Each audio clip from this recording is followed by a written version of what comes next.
first and foremost, you are the man on the Jacob Markstrom situation. What do you know? What's the latest? And contract negotiations, what can you tell us? Yeah, I mean, thanks to Tom Fitzgerald for chatting with me and providing some of the insight here.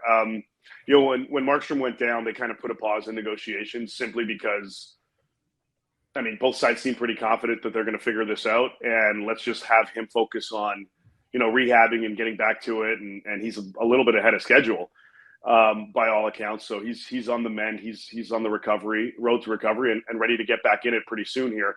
And I suspect shortly after that is when the conversation is going to continue. Fitzy sounds pretty confident that he's going to be able to get this done. He wasn't talking in the what ifs. He wasn't referring to anything as a possibility or hope.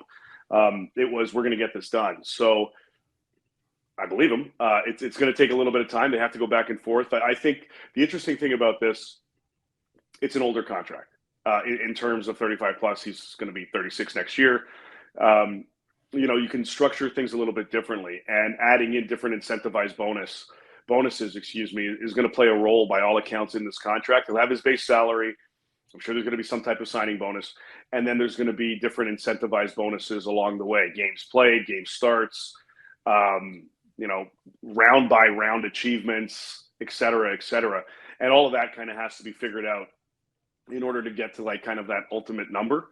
But Fitzgerald made it very clear to me that he wants to keep him, that the team wants to keep him. And by all accounts, from everything I've heard on the other side of it, the feeling is pretty much mutual. They just have to figure out more the structure of anything than the overall dollar value.